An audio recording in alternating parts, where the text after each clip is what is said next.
What's cracking, guys? Omar Isaf here, back with another video. Change of scenery. I'm actually in Kitchener today, filming some content with my boy James, aka Hacksmith, as well as Eli Z0 Alpha. Came all the way from Chicago for this. Some cool footage. Stay tuned. But the idea behind this video right now are things that I wish I knew when I first started lifting. Why am I making this video right now? Well, I've been talking with these cats, and we've just been talking overall about training, how they should approach training, and I'm seeing some of maybe the mistakes, the processes they were thinking about when they approach their training, things that I made similar mistakes. So I think it's important for everyone out there because, you know, the channel has a decent amount of reach. There's most of the cats here are intermediate advanced lifters, but there's some still beginners, still trying to get on that right path. If I could save you time in the gym, then why the hell not?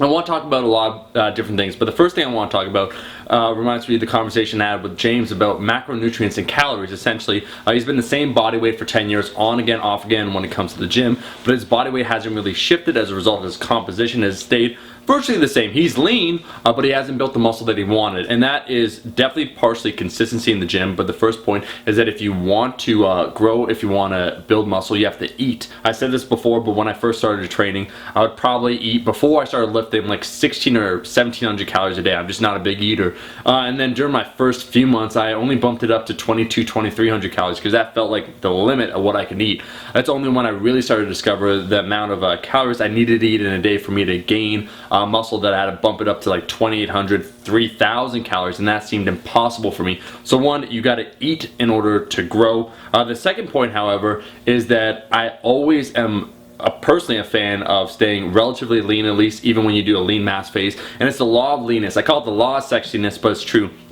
The more fat you accumulate, the less favorable your nutrient partitioning will be. And what that means is that when you try and gain weight, your body has two options: store either as fat, so accumulate more fat, or build muscle. And so if you have just more adipose tissue, a higher body fat percentage, there's a higher likelihood you're going to continue to store more fat. It's kind of like a snowball effect. So you want to remain lean.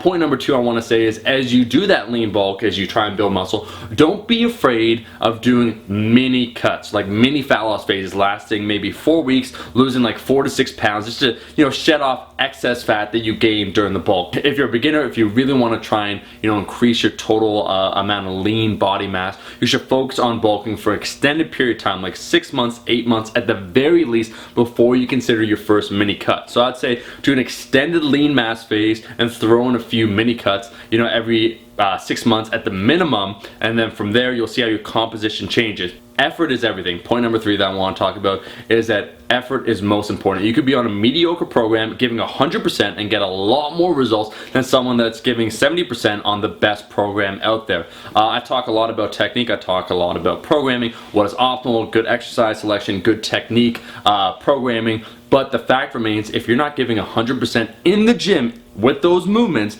then you will not get the results that are optimal for your body. And I think that's a big reason why a lot of individuals, if I'm being honest, get a lot of success with certain programs, is because they believe in the program, so they apply themselves 100%, right? They go really hard in the gym, they focus on it because it's been handed down by an expert, and so they trust that individual, they're gonna apply themselves a little bit more. So, point number three, effort trumps all. Focus on training really, really hard. Point four, when you're just starting out and you're trying to, you know, build muscle, get a better composition, I wouldn't say that there's no such thing as overtraining at all, but I say that your body is capable of handling a lot more than you think. I see a lot of programs out there. I see a lot of programs that are aimed at beginners, and most of them, quite honestly, I find a little too low volume. I think as a beginner, you should focus on a little bit of higher frequency, so 4 or 5 times a week, practicing the key movements to become proficient at them. We talk about something called neuromuscular efficiency, which basically means how efficient your body is with those movements.